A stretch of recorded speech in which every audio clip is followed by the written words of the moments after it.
walls closing in, but don't you dare give up now. Hope believed in me, pull up, do some bucks down. Tired till the valet pull the truck round. Push the line after we drew it, it's just us now. Would you believe me if I told you my granny told me she prayed this? They booked the surgery just to pull me out of the basement. Right back where I started, nothing to show for a facelift. Got pushed playing Walter White and Davis, never felt so dangerous. The type of power they can't quantify. And name the best for my region, you gotta utter mine. Think of who really putting on, you never come to mind. Rapping like your Spotify, tap you rappers compromise. Yeah, no need to panic, just paint the canvas. If you can feel the static, it's too close, find your balance. Embed the revolution for their prohibition bandwidth. Blood trickle from the leaders he was planning. I had them all line before I dial up. How they claiming now on top when I'm a mile up. I had them all line before I dial up. How they claiming now on top when I'm a mile up. Boy, that's like the answer now. When my accountant of minus, my family found out too and didn't like it. You're not in this alone. With Dale said and I thought he was biased. Then I got a Venmo that said copy the finest. Before my foolishness settled in, recorded the whole tape before we got to Berlin. It's close to giving up and now never again. Don't overlook the work and come expecting to win. In the end, my word, never put nothing over the squad. Got it right up under their nose and fight a facade. Off the cliff with broken wings, I'm aware of the odds. Enough faith for us all, I'm the one for the job. Most days, catch the sun rays, baby, look like the front page. Overthinking what they might say, have it your way, yeah. The biggest threat is something they never seen. Dial it up, patch me into the screen. I had them all line before I dial up. How they claiming they on top when I'm a mile up. I had them all line before I dial up. How they claiming they on top when I'm a mile up.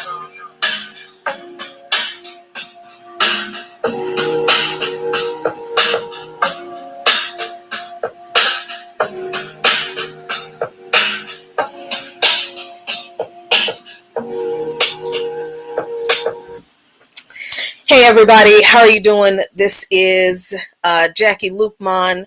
Welcome to an impromptu special edition of Live and Coffee Current Events and Politics in Lukman Nation, the most dangerous show on social media anywhere.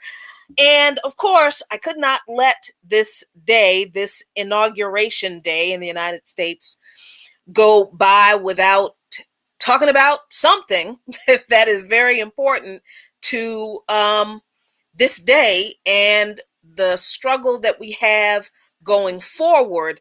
And we do have a struggle going forward, folks, regardless of how relieved people are that Donald Trump, the terror that is Donald Trump, has been removed from office and he snuck away in the middle of the night, basically, from Washington and didn't do the typical pomp and circumstancy things that are normally done when one presidential administration transitions to the new one. People are making such a big deal about that. I personally don't care that the man and his wife and his family didn't stick around and take pretty pictures and pretended like they liked the people who were coming into the White House. I mean, say what you want about Donald Trump. He's always been honest about how he feels and what he believes. So, I mean, more than anybody else, I think Trump has been true to the game, really. And the game that I want to focus on tonight is the game of U.S. imperialism, although it's not a game. It's an incredibly deadly program that the United States continues to embark upon around the world, and it is not going to change. It's not going to change. It's not going to get better. U.S. imperialism is not going to improve or lessen or recede under the administration of Democrat Party members Joseph R. Biden and Kamala the Cop Harris. So definitely did not want to let this day go by without saying something about what's really happening behind the scenes here. Not even behind the scenes. Can we be honest? This is not even a behind the scenes kind of thing. It's just something that I think a lot of people are not very well educated on, don't understand, and don't think it's important to them, which is how U.S. imperialism continues to go largely unchallenged and widely accepted in the United States, because people in this country are not in the crosshairs of U.S. imperialism. They think they're not. They don't know how connected it is to them, and we got to be clear on that. So before I go any further into this little quick discussion, and we ain't gonna be long because, like I said, this is an impromptu little chat.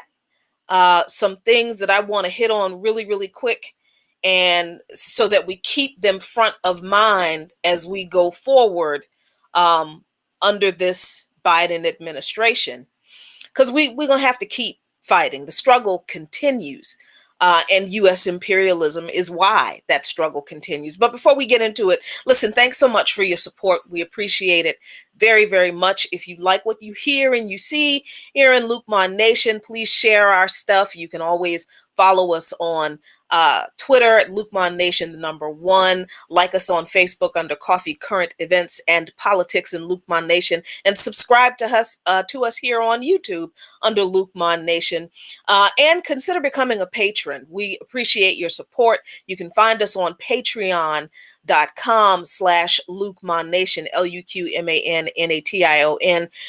We have some special patrons only content that Mr. Abdus, who is out of town for a little while, and I do. He'll be back in a couple of weeks.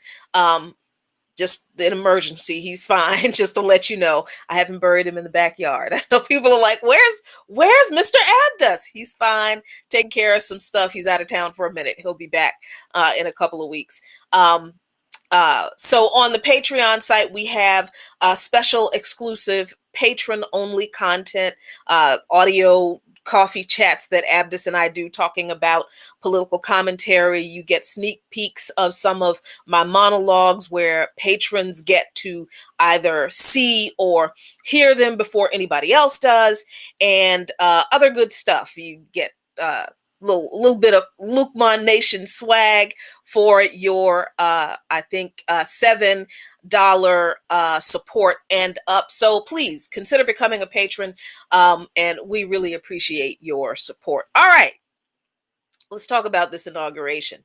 Not necessarily the inauguration. What's going on, everybody in the chat? How you doing, Mr. Wusa, Neil, Alex, Chanel? Good to see you. And yeah, I don't want to talk about the inauguration because I honestly don't care. I didn't watch it.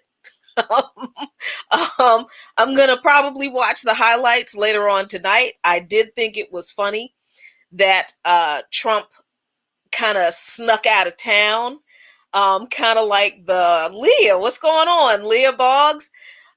Trump kind of snuck out of town, a lot like the Baltimore Colts snuck out of town, out of Baltimore, and snuck away to Indianapolis. Back in 1985. That's when I saw the moving vans, the pictures of the video of the moving vans up the White House, and Trump makes no official announcement. He doesn't say anything. They're just packing up their stuff and throwing it in the van undercover at night, like sneaking out of town. That really made me remember how the Baltimore Colts did leave Baltimore. Yes, the Colts were the Baltimore before they were the Indianapolis Colts, and they left Baltimore under cover of night. In the middle of the night, they literally tried to sneak out of town to go to Baltimore because the owner of the team made a secret deal trading the Colts for another team, and I can't remember what the other team is, but yeah, the way Trump has left the White House in Washington reminded me of that shameful under cover of night exit by the Baltimore Colts and by Baltimore Colts rather. And in a lot of ways, Trump definitely leaves the White House under a cloud of shame. Although, his diehard supporters, those folks who committed the insurrection at the U.S. Capitol on January 6th, they don't think he's left in shame. They will continue to coalesce around Trump and his politics and his policies. And I'm thinking that he's probably going to form a third party, or at least a really serious challenge to the GOP, much like I think the Tea Party did during the Obama administration, where, okay, fine, they were willing to lose the White House to Obama for his second term, but they took over Congress and they took over the GOP because, Democrats and a whole lot of folks on the left didn't think they were all that serious. They were just a bunch of, crazy, kooky, tri-point hat wearing Tea Partiers, and completely underestimated those folks. And that's where Ted Cruz came from. That's where a lot of these right wing GOP politicians who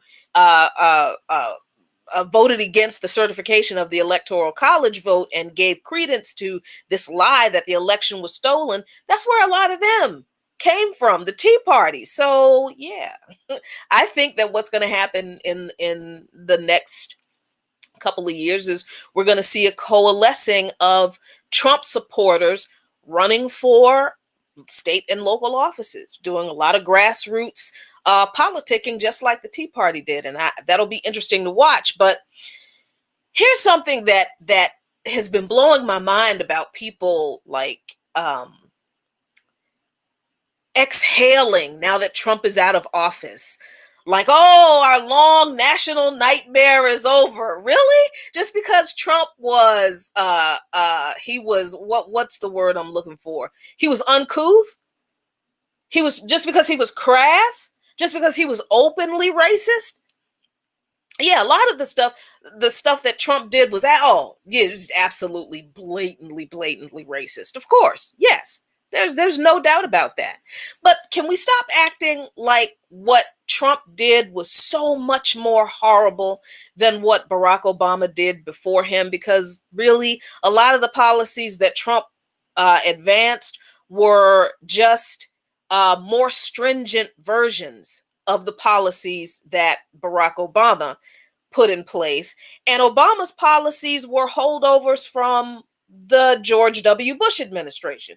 But we were never honest about Obama and his policies. So, of course, we can't look at what Trump did and be honest about him, because, Trump was so exponentially more evil than Obama and Bush, not because he necessarily was truly, but because of the way he did it, because of the way he carried those policies out. So, I think it's true that in some ways the ruling class, the capitalist class, fell out of favor with Trump because he was so crass and because he was so uncouth and ham-fisted and handled the same capitalist, warmongering, genocidal policies that were carried over from Bush and from Obama, carried out those policies without the decorum and the civility and the classiness of those previous politicians, and certainly the ones before them as well. So yeah, I think the ruling class needed to get rid of Trump. They weren't going to tolerate another Trump administration. He was an embarrassment for them because he didn't bother with the veneer of civility that they have relied upon for so long to cover their crimes. But I think that our reliance on that veneer of civility and decorum and classiness has caused us to ignore that even though the power has been transferred from one political party to another, from one politician to another, the aspects of that power, the capitalism, the warmongering, the genocidal global policies, and the imperialism that are the foundations for U.S. policy domestically and around the world, none of that has changed. Not a bit of that has changed. And it is our belief, too many folks' belief in this country, that, Barack Obama wasn't a capitalist, warmongering, genocidal maniac, because he was classy with it. You know, he had that black man swag, right? And he sang Al Green badly, very badly, and he sang Amazing Grace at the funeral of the people who were slaughtered by Dylan Roof badly. He sang Amazing Grace badly, and I wish that black people would stop singing that song written by a slave trader who had to be knocked on his behind by some storm from the heavens for him to realize that trading human beings was a bad thing.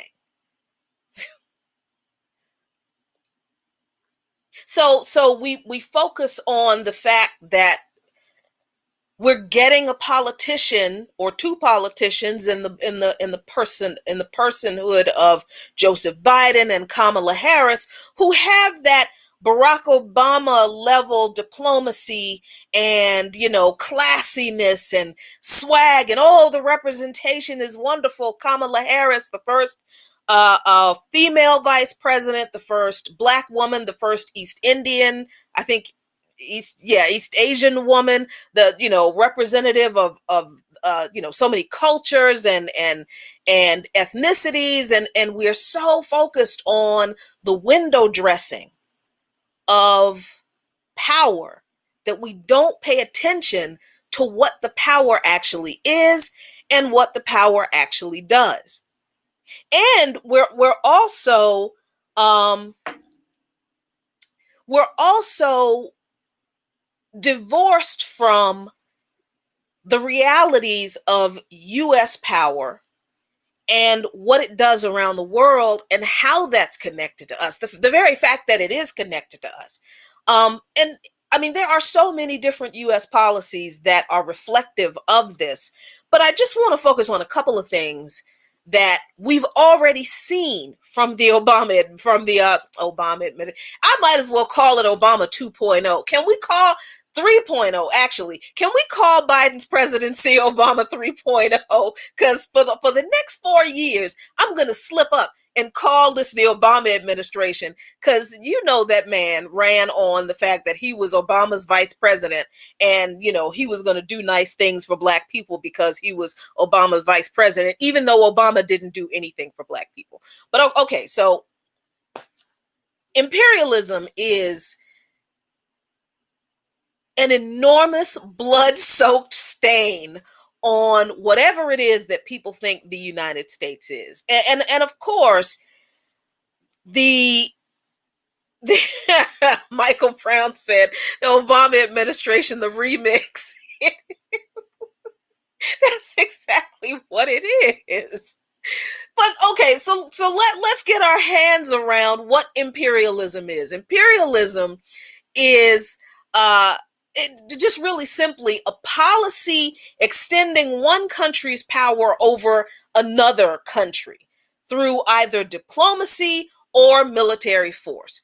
Now, we all know that the United States, well, maybe we don't all know. Let me stop saying we all know. Folks who are watching this stream, the 55 of you who are watching this stream right now, y'all probably know that the United States idea of diplomacy is basically bombs. It's just bombing the ever-loving hell out of countries whose leaders refuse to go along with the United States policy of extending capitalist influence in other countries. And by capitalist influence, I mean the United States stealing the resources and exploiting the labor of the people in another country so that the United States and its allies and its corporations and its allies in other Western countries like, the UK and France and Germany can profit off of another country's resources. That's what I mean by extending capitalism, right? So if a country's leader says to the United States, nope, I don't want you to come in here and set up your the global conglomerate and extract the resources from our country, ship our resources back to your country so that you can sell them to the people in the United States at a ridiculously exorbitant amount, and then take the resources from us so that we can't use them, and then tell us that we can't use our resources because you, the United States, and the corporation you put in this country now own the resources that are in our country. So since you say we can't use our own resources anymore, then we have to come and buy our own resources back from you at another exorbitant cost. That's what I mean by extending capitalism in other countries through US imperialism. That honestly is one of the few reasons that the United States even bothers with other countries. That and this lie about defending democracy from communism. That is almost always a cover for either stealing the resources in that country or using that country as a geopolitical strategic base of operations to oppose Russia or China.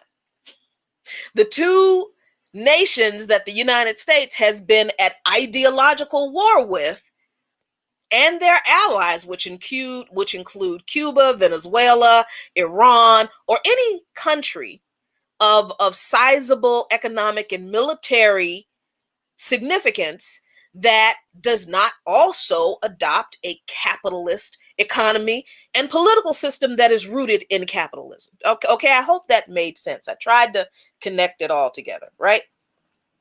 So that's what the United States does, and it will start its negotiations with other countries with, through the diplomatic route, and they'll say that we are extending diplomacy to this other country. We're trying to establish diplomatic ties. Whenever the United States says they are trying to establish diplomatic ties with another country, what they're really doing is trying to extend their imperialist ideology, but they're using an ambassador from the State Department to deliver the demands first, right, to some newly elected leader in that country. And then when the leader says, no, we're not going to do business with you in this way. You don't need to set up a corporation in this country. We don't need to, we're not going to agree to your trade standards. This is how we're going to do it. We're going to nationalize our resources. The money that we make selling our resources on the open market are going to be used to fund programs for the people in this country, and you can buy our stuff, that's fine, but you're not going to control the trade of our resources. You're not going to control our economy, and we're not going to target these groups of people who you call leftists and communists and socialists and persecute them for criticizing you. When a country's leader responds to the United States, their initial efforts to establish diplomatic ties with no, we don't want them, then the United States turns up the heat and imposes sanctions. They claim that the country's leader wasn't democratically elected, which is almost always a lie. They claim that the opposition to the country's leader was the actual duly elected leader, and then they prop this person up or some opposition group, or they just outright pay some people to do that, and then they foment unrest, or they capitalize off of, they exploit whatever political divisions that there are in the country. They pour tons of money into the opposition forces. They, prop up a militia. They train people. The United States will train people. They'll ship arms to the opposition, and then they will try to foment a coup to get rid of the leader that wouldn't do business with the United States. And when that doesn't work, then the United States just starts bombing people. They're just all out war, bombing people. They'll establish a military base or a military presence in a neighboring country for the express purpose of getting rid of that leader in another country that does not want U.S. capitalism and warmongering and imperialism in their country. That is how U.S. imperialism works. In a nutshell, there are a whole lot more nuances, a whole lot more history. Yes, the CIA is behind a whole lot of that. What is it? The School of Americas that the CIA, I think, trains. They have trained countless opposition groups and militias that have done exactly that sort of thing in other countries. The US has a bloody global footprint in dozens of countries around the world through US imperialism. And that is important when we're talking about the incoming Biden administration. Because what we need to be clear about is that number one,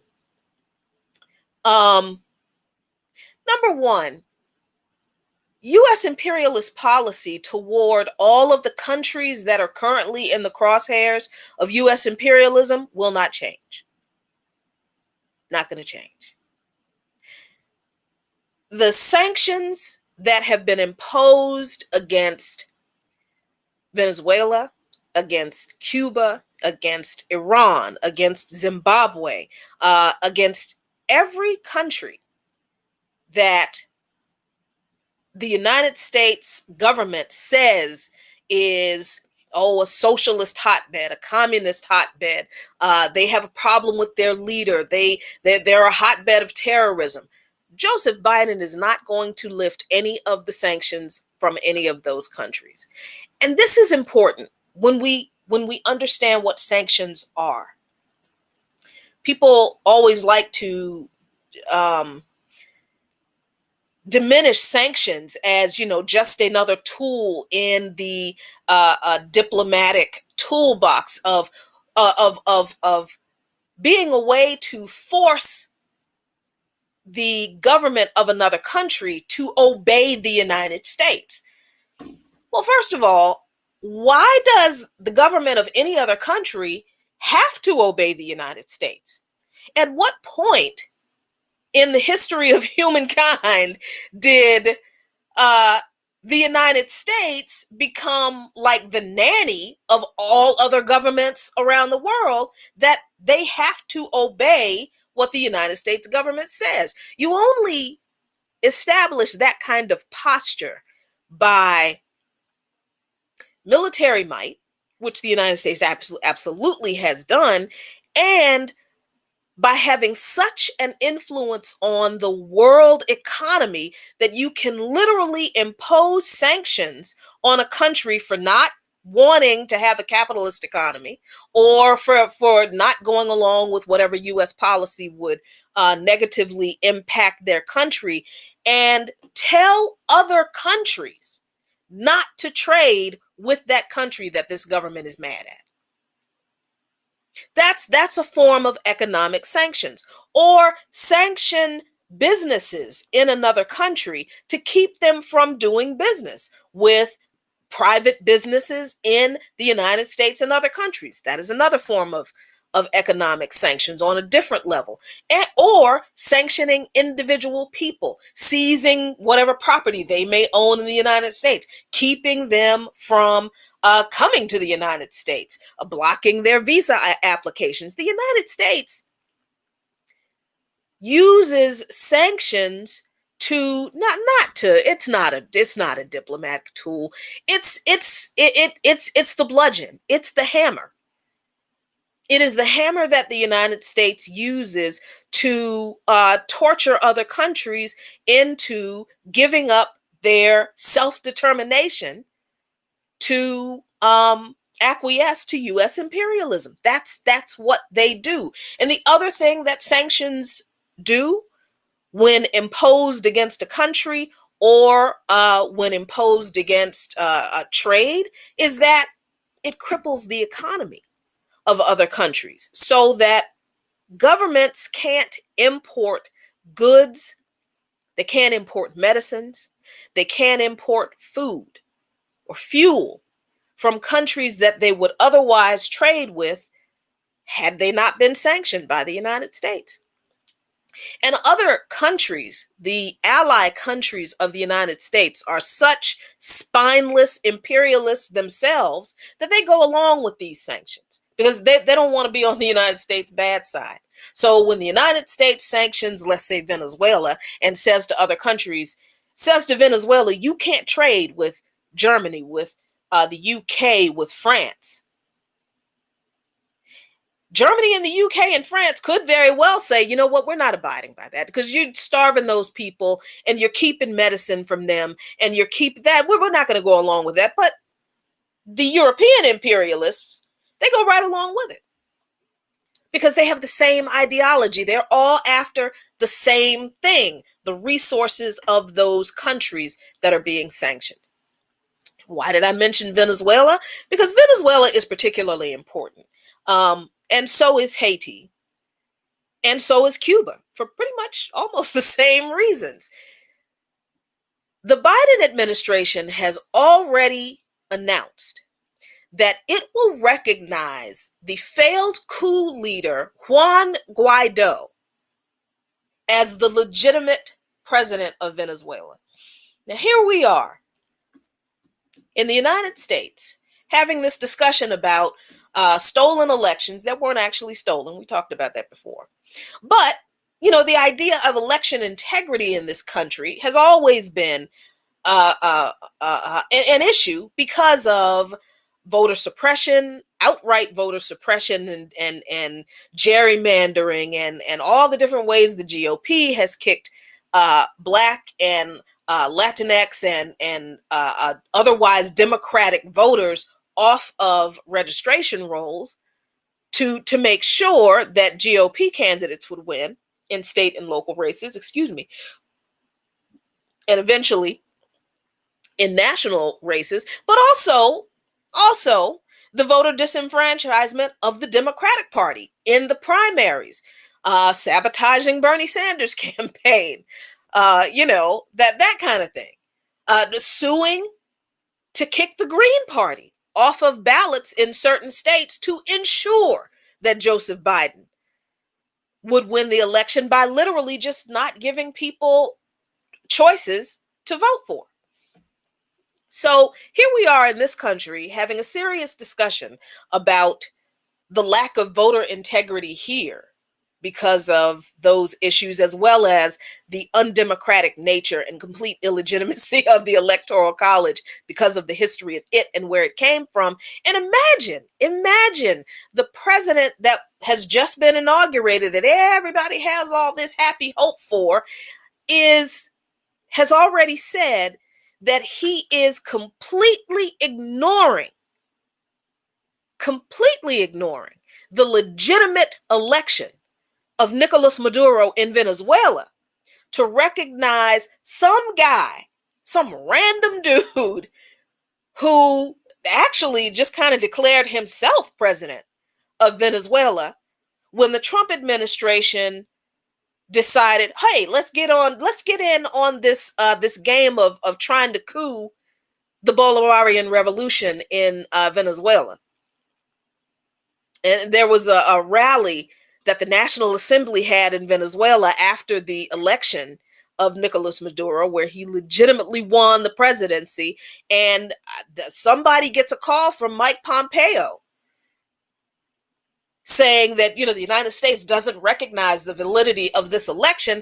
And Juan Guaido, I guess he hears the call and he just runs up to the microphone and says, I am the president of Venezuela. This is the guy that Joseph Biden, who is supposed to be, a lot of people are breathing a sigh of relief because Joseph Biden is the harbinger of a return to normalcy and the icon of a return to democratic values. This guy is recognizing the invalid failed coup leader of a country that nobody actually voted for, nobody chose, and somehow we're supposed to ignore this because Trump is gone. And voting for having Biden for president is a return to democracy? No. Having Biden for president is a return to imperialism. There's never been a departure from US imperialism. And for people who don't understand the importance of Venezuela and US sanctions against Venezuela and US imperialism in Haiti, US imperialism against Cuba, because the ways that the United States have imposed sanctions on those countries and exploited their resources and impoverished their people and have invalidated their democratic processes are basically all the same. And they are all directly connected to us. Why? Because the resources that we purchase from these corporations that have set up shop in these countries, they're provided, the resources come through US imperialism. Oil from Venezuela, rice from Haiti. Do you know that the Haitian people can't even sell their own rice? Haiti is an island. It had a large rice agriculture base.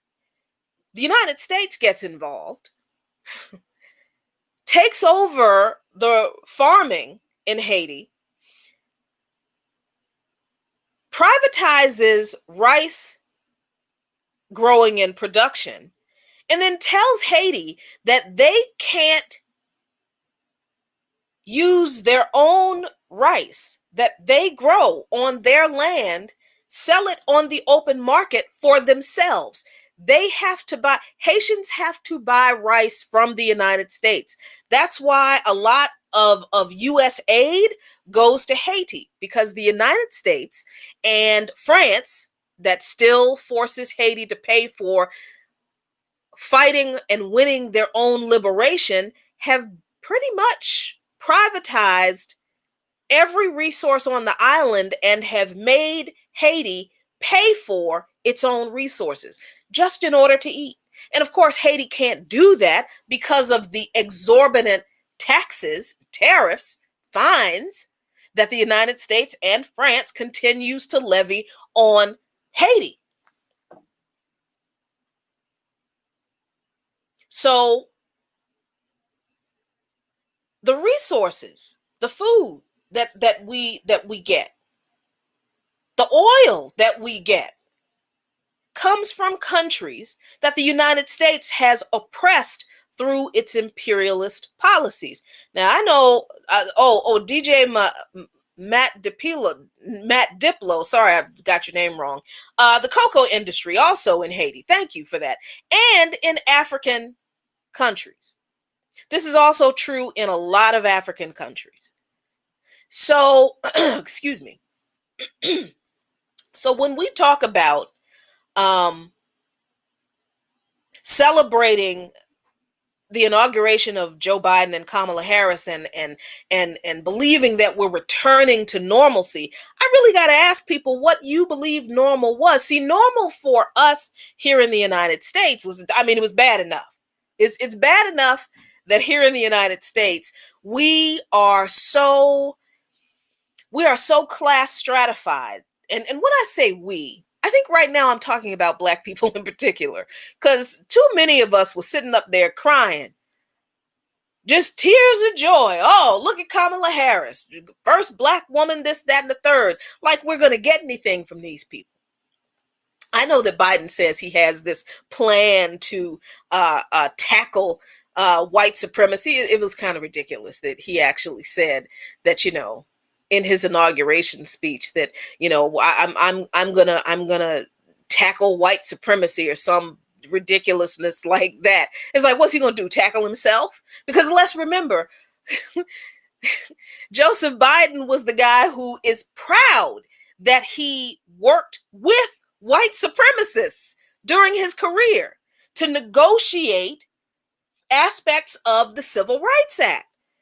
He worked with people who were opposed to public school integration and worked with them to water down the language of the Civil Rights Act so they would vote for it.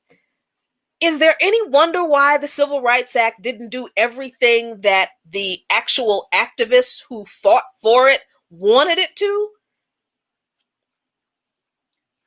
So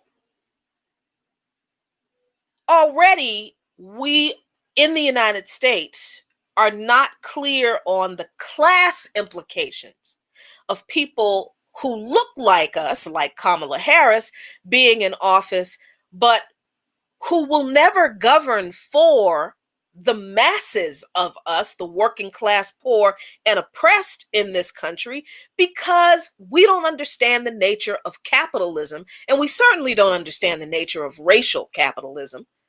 But we also don't understand how capitalism must have class stratification, and it must have a large underclass to remain relevant and powerful.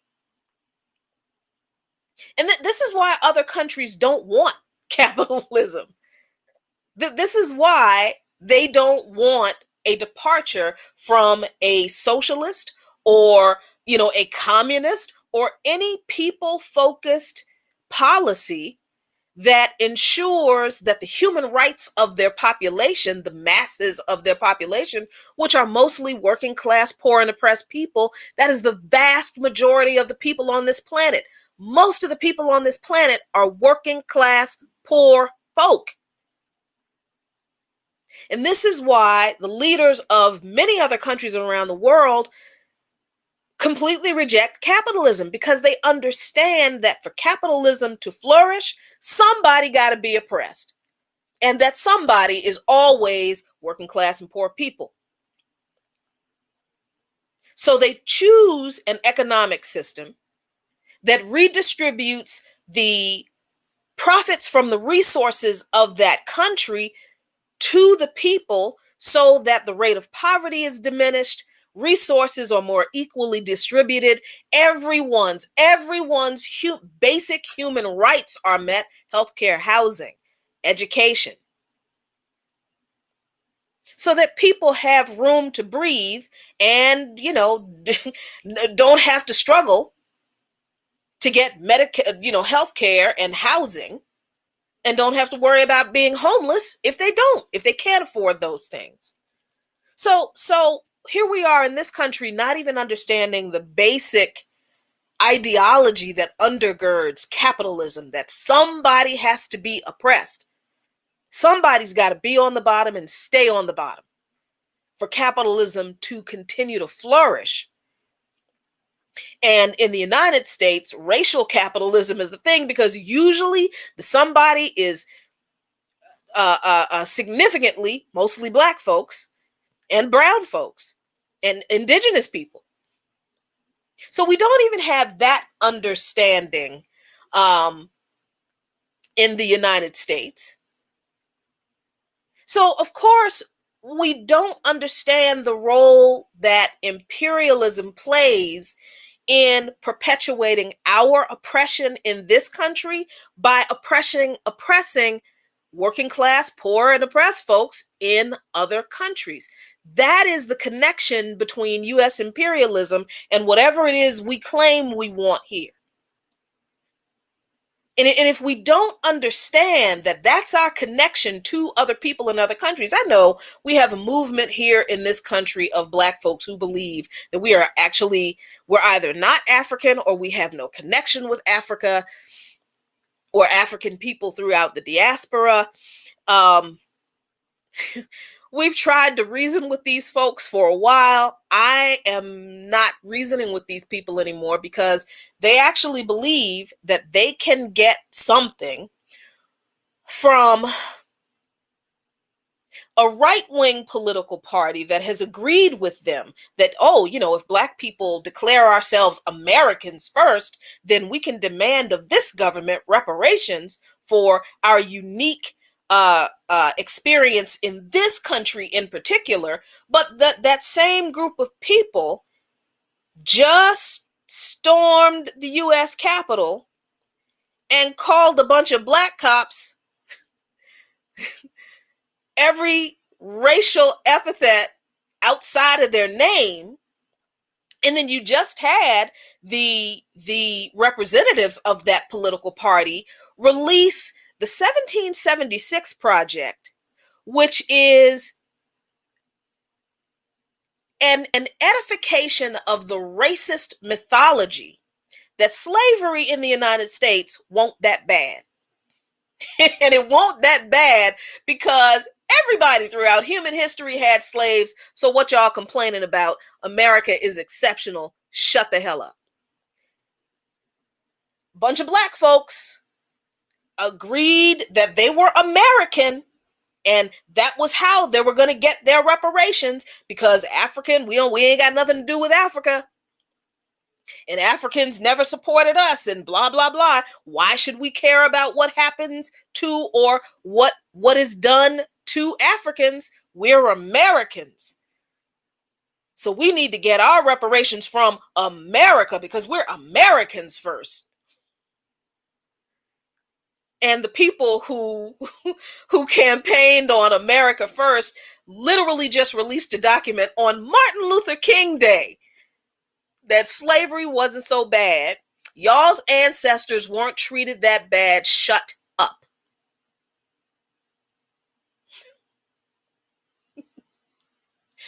So I don't know what people are expecting to get from those folks by aligning with, this whole American exceptionalism ideology. I think they made it very clear the other day exactly what they think of y'all little reparations, just because you feel comfortable draping yourself in the American flag.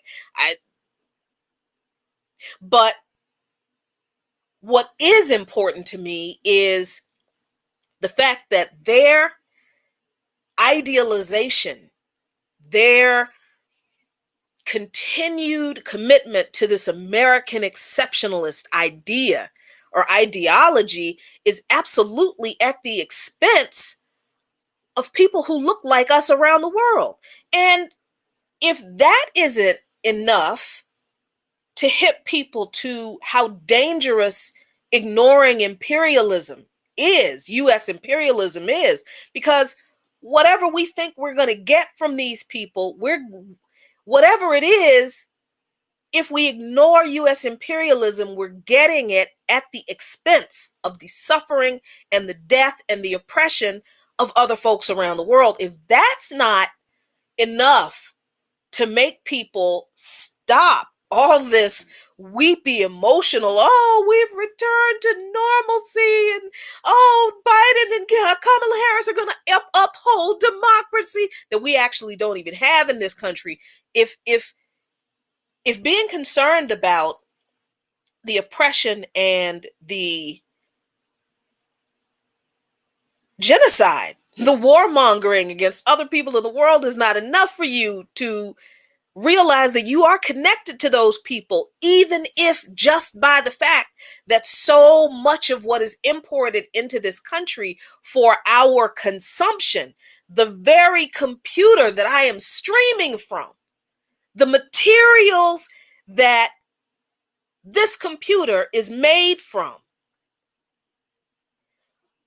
are mined by people who are practically enslaved to the corporations that have set up shop under the threat of the U.S. military, under threat of the gun, the coltan and the cobalt, and the other materials that are found in preponderance on the African continent, especially in the Congo.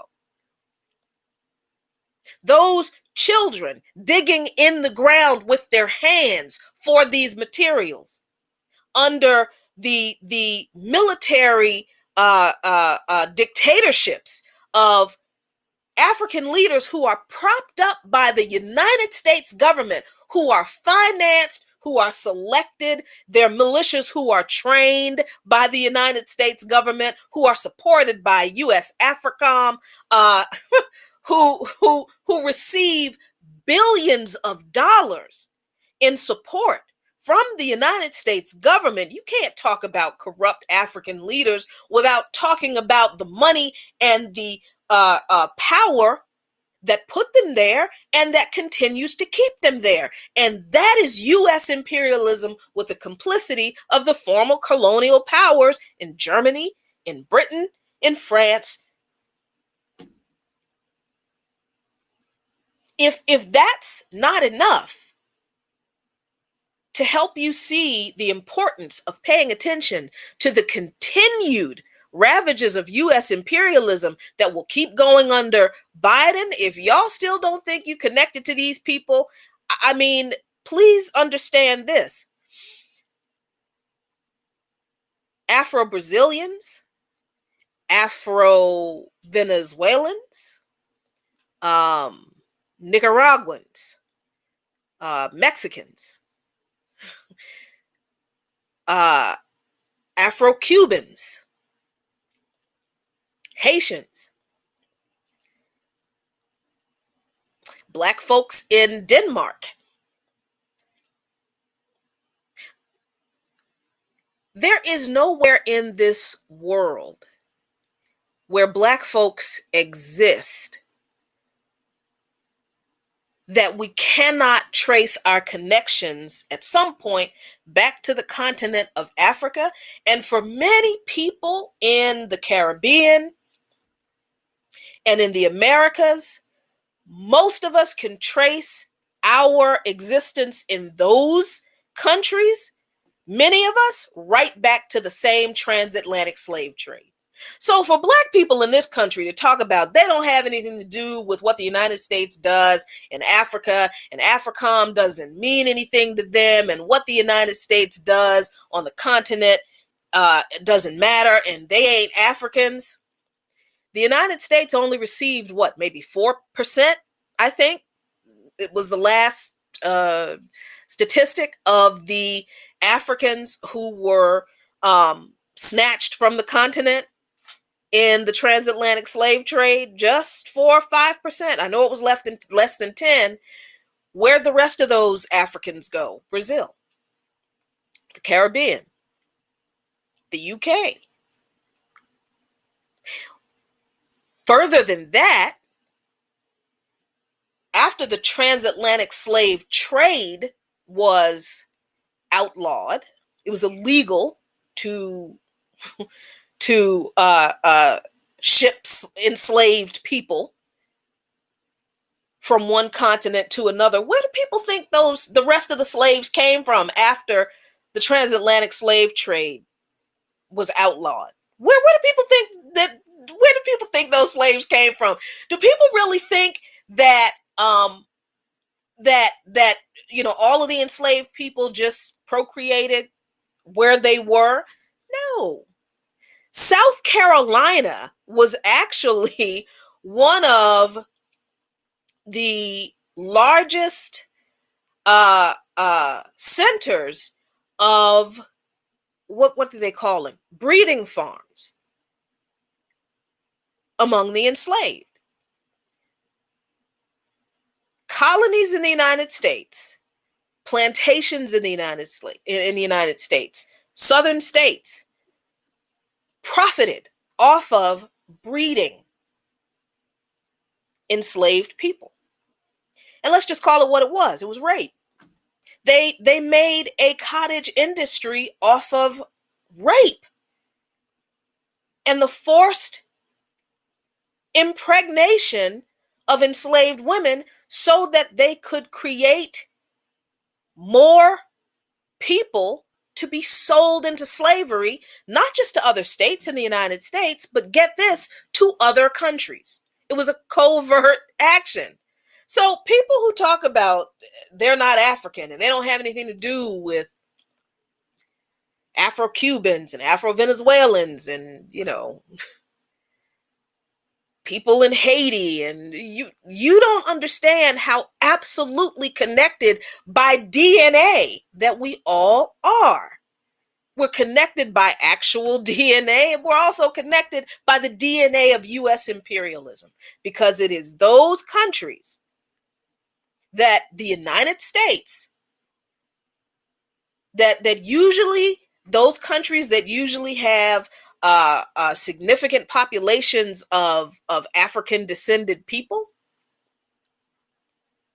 and those people who are struggling for representation, self-determination, political power in those countries, and challenging economic systems that are rooted in capitalism, like what goes on in Brazil, like what's been going on in Brazil, like what's going on in Haiti. It's those countries that the United States imposes its imperialism on to maintain the status quo. And the status quo is the primacy of capitalism. And where capitalism goes, so does white supremacy and patriarchy, because it is all tied together. You cannot talk about capitalism anywhere in this world without talking about white supremacy, without also talking about classism and patriarchy. Because while in Haiti, people might not think about white supremacy as so much of an issue, because people are thinking, oh, well, Haiti's just full of black people. But the ideologies of white supremacy are still there, and it is defending the idea that Eurocentric values and systems and norms are above everything and everyone else. But if that's a stretch for people, okay, then how about patriarchy? We can see patriarchy. We can certainly see the patriarchal expression of the Christian religion in places like Haiti and in some countries in Africa. So, and these things are all exported to those countries through US imperialism. As a Christian, I have to make it clear that Christianity as an ideology, as a belief system, has strong roots on the continent of Africa. Ethiopia has the oldest illustrated Bible in the world. And if you look at the pictures from that Bible, those folks ain't white. Those people are not white. If you read the description of God in the Bible, he ain't white neither. So you have to wonder, where did this European looking Jesus dude come from? It is a white supremacist expression of the Christian ideology that has been exported through US imperialism as a tool of US imperialism to other countries. And it has placed the primacy of Eurocentric capitalism above every other faith tradition in those other countries. This is why voodoo in Haiti and in African countries are demonized, and I do mean that, I meant that pun, the way they are in the United States and in the Western focused leaders that are propped up in those countries. It's US imperialism. And it is also the influence of neo-colonialism, of the former colonial powers that literally divided up and controlled those other countries. And in Africa's case, the entire continent. You know, and I think that a lack of understanding of imperialism also causes us not to understand the relationship the United States has with other countries like China.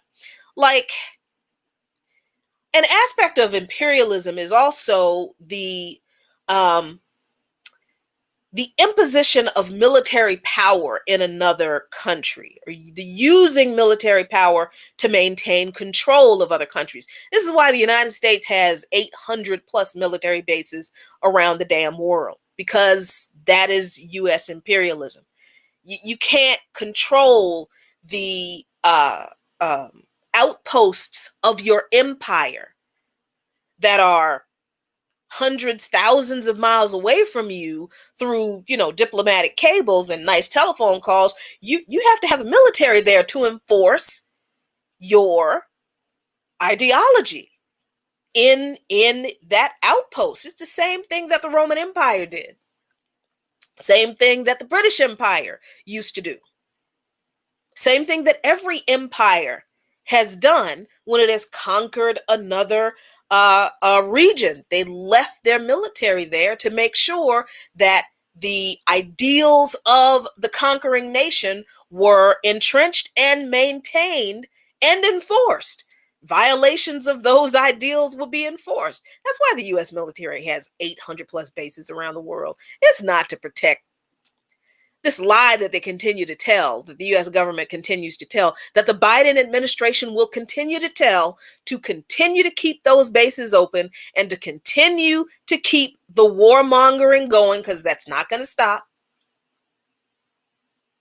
That lie that they continue to tell, protecting American interests. No, the American interests are the resources that they're stealing in those countries, the money that the U.S. and U.S. corporations and its ally corporations are making, and the use of those countries as geopolitical strategic positions to challenge Russia and China. So when you look at China, as opposed to the United States and its 800 plus military bases around the world, the question you should be asking yourself is, well, how many bases around the world does China have? I mean, because I have to stop doing that. The United States government calls China, imperialist China all the time. And they use it as a really hateful, racist, anti-Chinese slur. But we never ask that question. We don't ask the question, if China is this evil imperialist nation like the U.S. government claims, then how many bases around the world does China have? We don't ask that question because we don't even know how many bases around the world China has. And no administration that has run this government ever wants you to know. None of the Bushes wanted you to know. Clinton didn't want you to know. Obama didn't want you to know. Trump didn't want you to know. I don't care how much Trump claimed that he tried to pull the troops out of Afghanistan and Iran and Iraq or out of Iraq. Sorry, he didn't close any bases. He didn't end any wars, and he left plenty of troops there to continue to ensure that U.S. imperialism marches on. Now, Biden isn't going to end any wars either. He's not going to pull any more troops out of anywhere. I think that Biden is probably going to send some more troops back to some places. I think he probably will. I don't know. We'll see. But none of those bases are going to close. Biden doesn't want you to know anything about those 800 plus military bases and even more operations, U.S. military operations around the world. No. So you can never ask the question, well, if the U.S. government says that China is an imperialist nation and the U.S. is an imperialist nation because of its enormous military expansion around the world, how many bases around the world does China have? I'm not going to give you the answer. You need to go look it up because you need to start learning about why this is important. I will tell you this much. If we are measuring imperialism by the number of bases a country has around the world, China ain't nowhere near. Nowhere near the threat that the United States poses to it and every other country that the United States and its military is in. So when we realize that there is a problem with the U.S. narrative about China in that regard, then we should start, asking ourselves, well, I mean, what else is the United States not telling us the truth about in regard to China? Like, okay, let's take, for example, Trump's assertion that, he imposed all of these tariffs on China to combat their imperialism and communism and all this kind of stuff. Our lack of understanding of US foreign policy and imperialism in general doesn't even allow us to critically question a claim as simple as that is actually a blatant lie. We just don't care enough about US foreign policy and what it means around the world that we just take a statement like that as gospel. And it's just an absolute lie. Every administration before Trump has imposed some kind of tariffs on Chinese goods coming into the United States. That's the first part of that lie. So Trump didn't impose any new tariffs on China in this trade war. The United States has always positioned itself as this, this bulwark against the emerging communist Chinese economy, because the Chinese government runs its economy in a way that prioritizes the needs of the people, and they still manage to be economically quite successful. And after this COVID epidemic, they will become the number one economy in the world. There's nothing stopping them from doing that. And that's probably another discussion. Well, I actually talked to Danny Hafong about that. And I hope you go back and you check out that talk we did a couple weeks ago. That was a great talk. But the other part of Trump's claim that's a lie that is directly on us. I mean, these politicians can lie to us if they want, but our lack of understanding of U.S. domestic and foreign policy, it's our fault if we don't know that they're lying to us. Tariffs imposed on goods exported from China are not paid to the United States government by China. Who do you think they're paid by? These people, Trump, Obama, Bush, Clinton, every president who has issued some type of tariffs. And by the way, Trump, like I said, he didn't issue new tariffs. He just increased them. None of these people have ever, as far as I remember, and somebody correct me if I'm wrong, have ever issued any tariffs against the government of China that the government of China has paid to the United States. Those tariffs come in the form of taxes on consumer goods that you and I pay. These people have been lying to you all this time about imposing tariffs on China for their theft of intellectual property.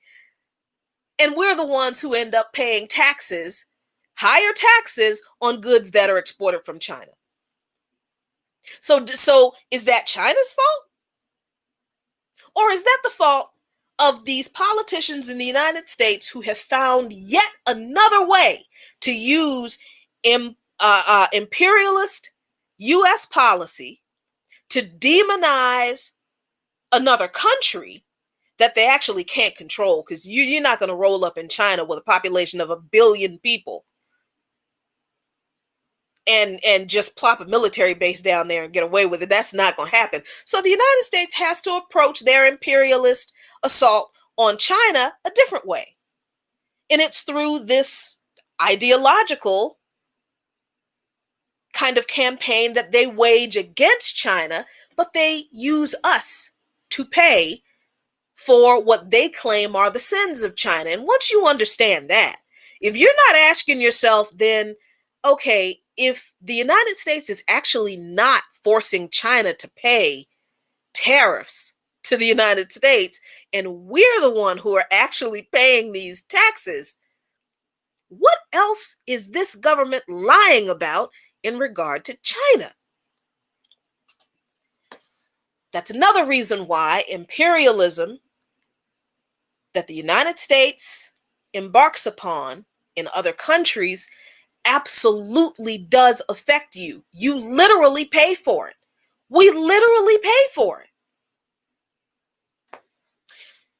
Again, if you want to dig more into some of the other lies about China that the U.S. tells, please watch the show I did with Danny Haifong a couple of weeks ago. It's great. We dig into a lot of that. It's really good stuff. Hope you watch it and share it and enjoy it. And follow Danny Haifong too. Black Agenda Report and Left Lens. Really, really great content. Excuse me. Let me see. Let me look at my notes.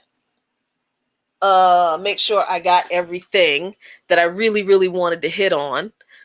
Let me scroll through my little article. There's this article. I'm going to put it in the chat for you all. That is a really good overview of Trump's lies, since people are still breathing a sigh of relief that they got rid of Trump. And there's a good section in here about the lies about the tariffs on China and the lies about Trump defeating ISIL and ISIS. Oh, yeah, let's talk about ISIL and ISIS for a minute, shall we? This whole idea about, I don't have to worry about U.S. imperialism. What the U.S. does in other countries doesn't matter. As long as I get mine, as long as the Biden administration can give us Medicare for all, then I don't care what he does in another country. Venezuela, I'll get to ISIL and ISIS in a moment. I just thought of this. Venezuela, despite being under decades of crushing U.S. sanctions that make it difficult for them to import medicine, medical equipment, food, and other goods, Venezuela and Cuba as well have health care for all of its citizens.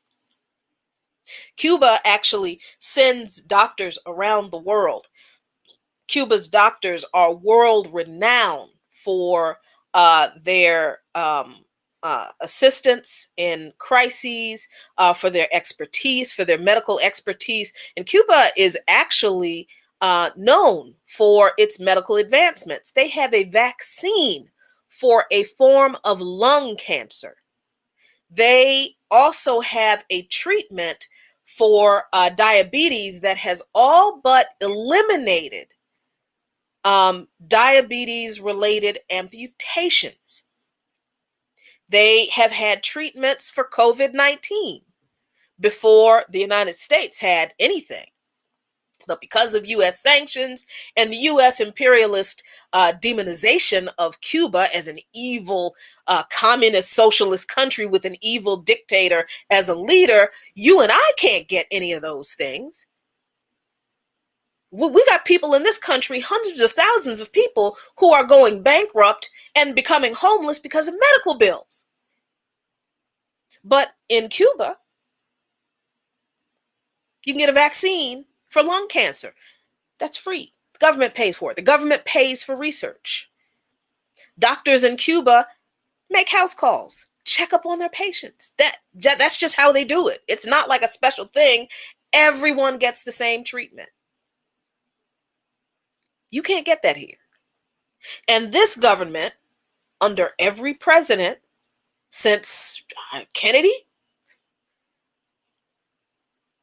has imposed sanctions on Cuba that have threatened to destroy that. Not threatened, they intend to destroy that.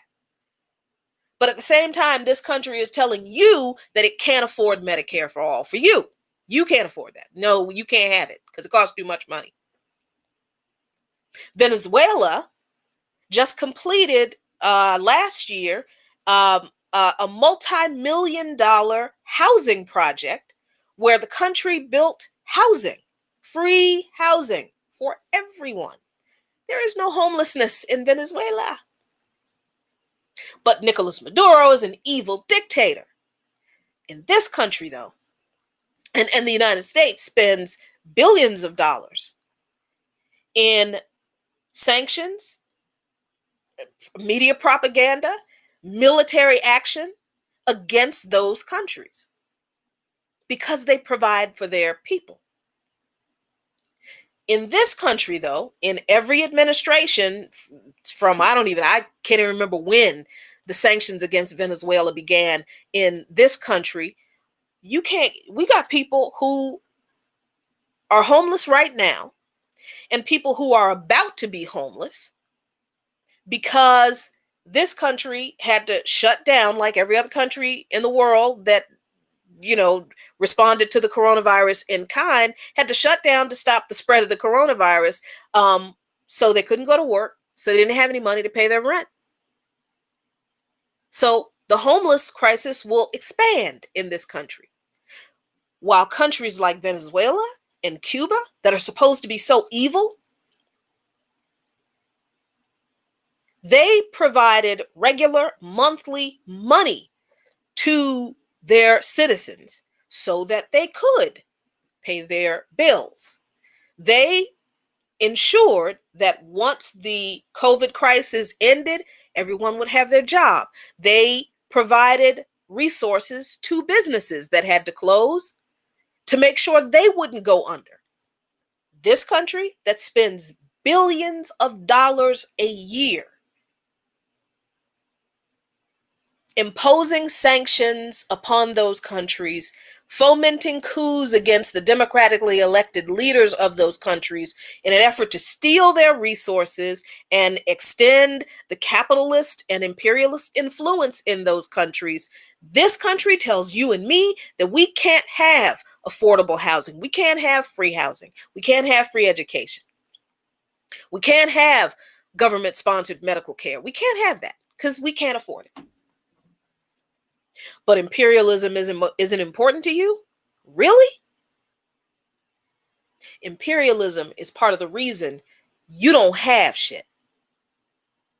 And I tried so hard not to curse throughout this so that, my dad could watch without cringing. But honestly, U.S. imperialism is one of the reasons we have the problems we do in this country. Because our money is going to the oppression of other people around the world. And for the MMT folks who like to interject that, the US government can print money all it wants to, and there's no end to it, and the US has sovereign currency, and I get that that's a fine argument, but unless you're talking about US imperialism in that conversation, then your conversation is just as kind of pointless. Because what difference does it make if the United States can print endless reams of money to give us all the things that we demand here, but it is still oppressing and bombing and slaughtering and cooing governments and implementing regime change and destabilizing other governments and stealing their resources and exploiting their people around the world? What difference does it make to say that this government can print as much money as it wants and give us all Medicare for all tomorrow if it wanted to? That's absolutely true. But what difference does that make if the posture of this government toward other countries and the oppression and exploitation of other people around the world, other working class and poor people around the world, is not also ended to make sure that all the people around the world can prosper, live in peace? Any discussion about any U.S. policy that might benefit us domestically that is not connected to a serious discussion about ending U.S. imperialism, to stop the oppression and exploitation of other people around the world by this government, it's a non-starter. We cannot get the crumbs this government might brush off the table to silence us at the expense of the continued suffering of people around the world. That is an argument that we cannot continue to accept if we actually call ourselves challenging this government and the power, the corrupt and genocidal power that this government is actually rooted in. ISIL That's right. ISIL and ISIS. I mean, if people believe that imperialism, US imperialism, doesn't have anything to do with them, just the fact that ISIL exists because of US imperialism, US warmongering. And the fact that we have been at war for what, 25, 30 years now? And countless numbers of American youth over that 20, 30 years have been fed into the war machine. And there wasn't a draft, that's true, but the United States domestic economy is such that the economic opportunities for so many hundreds of millions of people are so slim that people can't get a decent job paying a living wage that they can support themselves and their families on without working 2 or 3 jobs, that some people feel like the only option they have in order to get a college education, because college educations are extremely prohibitively expensive now, and people don't want to go into 6 figures of debt to get a college degree, that they're probably not even going to be able to find a job to pay them what they believe they're worth for at the end of 4, 6, or 8 years of that college. Because look, as many degrees as these universities churn out, there aren't that many jobs. There are not a commiserate number of jobs that relate to the number of people with the degrees. There aren't, and there never have been. So people with advanced degrees have to take jobs that pay them a lot less money. So then they're making a lot less money, and they have this 5 and 6 figure debt that they don't have the money to pay the debt off for. They are paying for a college degree that they may have gotten in 4, 6, or 8 years, but they're paying it off for the next 30, 40 years. Nobody wants to live like that. That's debt slavery. Nobody wants to. You might do that for a mortgage, not a degree. And why should you do that for a mortgage? But that's another discussion. But people feel like the best opportunity they have is to go into the military so they can get a college degree, because you get free or reduced tuition if you are active duty, to get health care that's free, to get housing that's free. That's the society, it's the poverty draft that has been created in this country. So if you don't think US imperialism affects you, ask yourself how many people in this country who are working class and poor can afford to go to college, can afford health care, can afford housing, decent housing, and who have seriously thought about joining the military just so they can have those things, or have joined the military so they can have those things and ended up deployed in one of these countries that one of these 800 bases are in, that US imperialism has positioned there.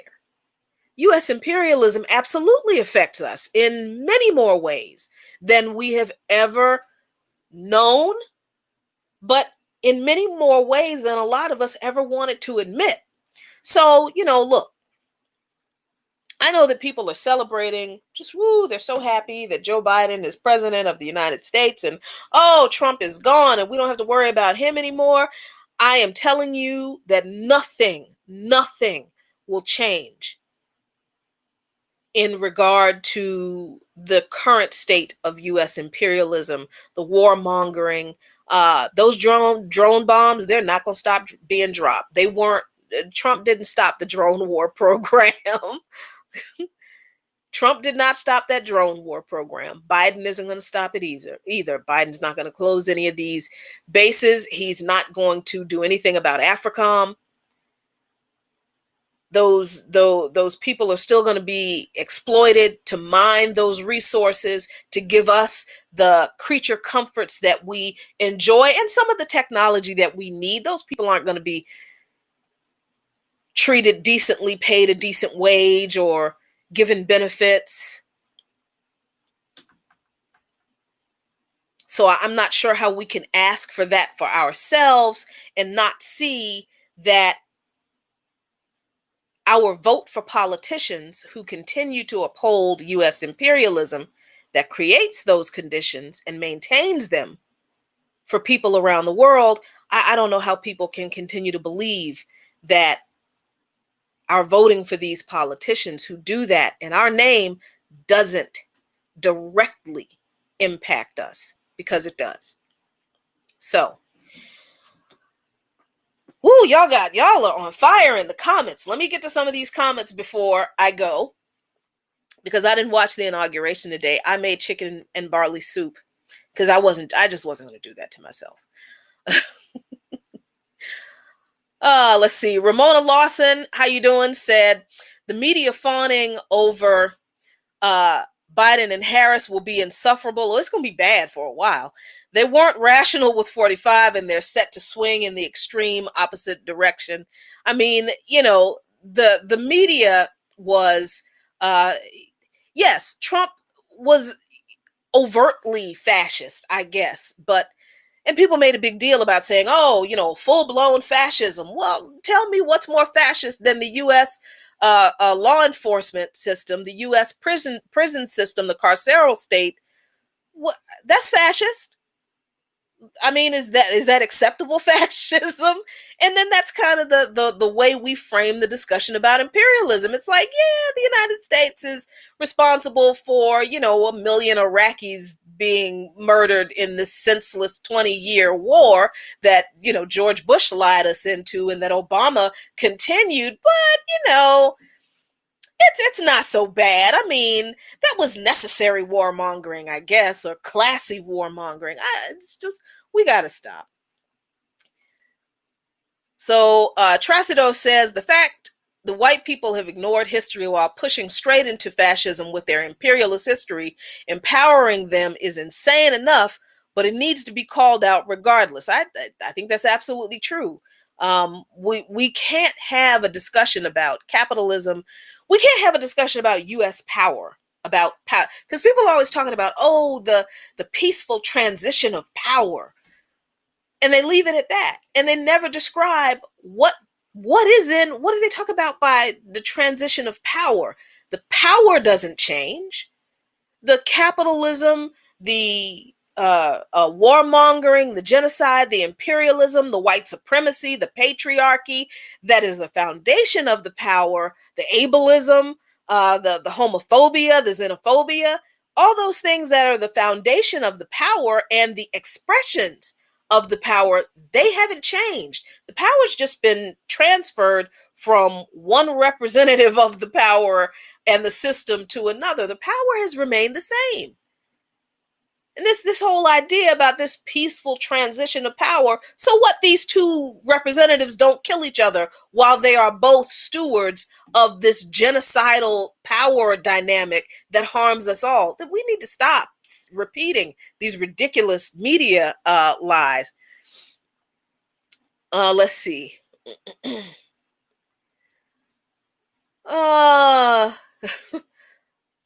Neil Sanger says racism and classism are synergistic. I love that word, synergistic.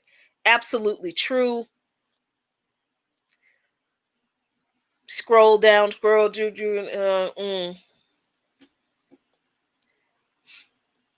Yeah, for those folks who do adhere to the ADOS and foundational Black American ideology, this ain't the channel for you. I don't know.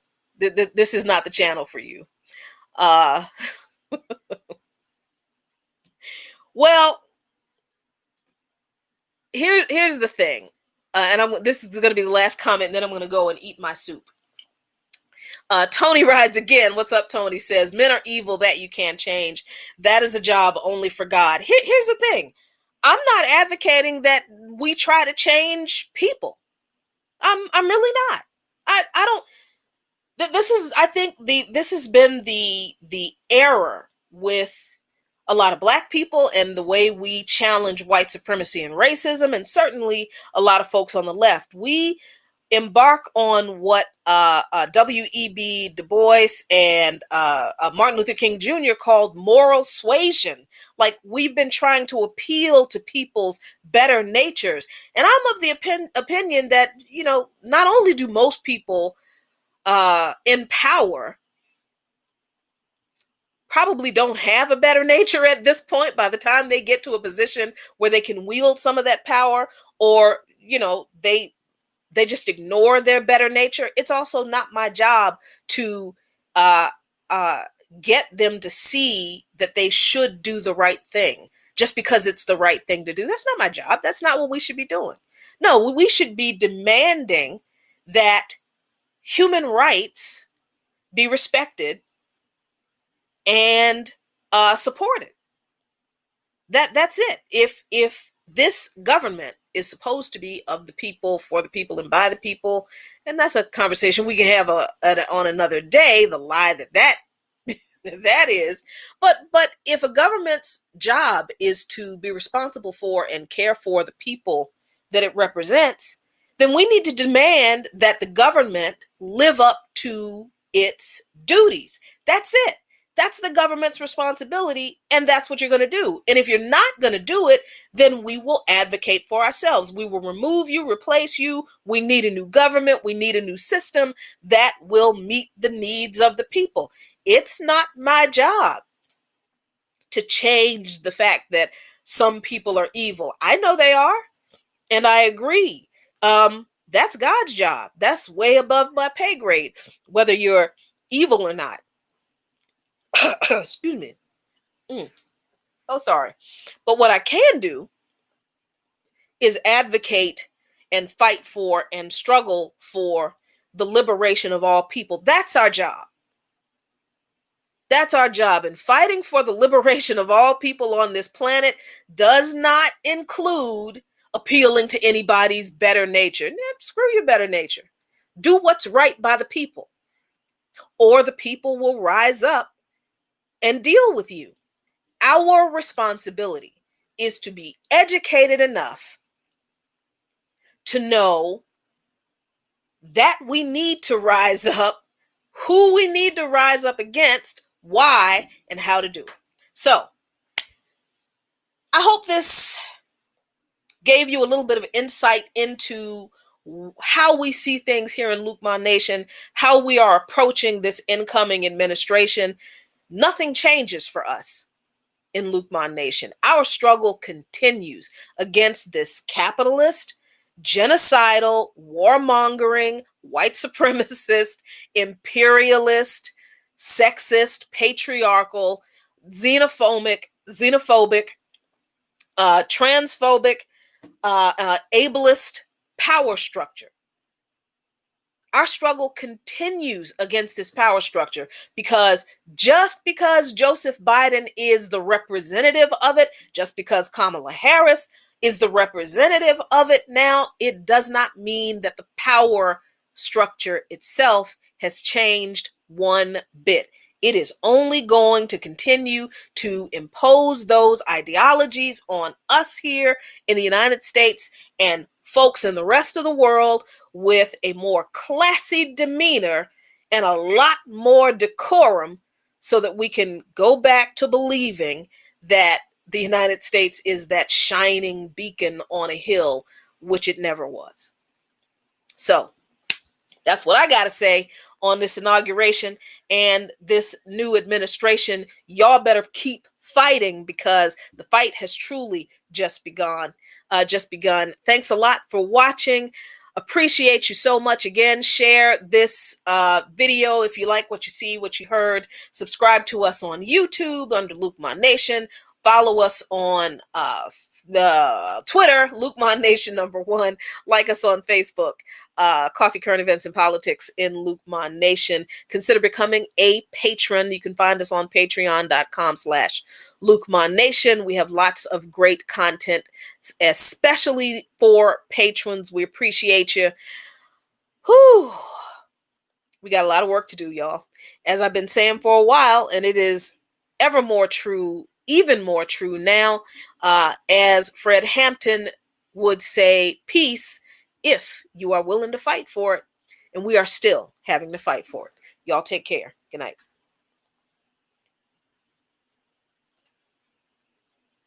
Oh, where's my thing? There we go.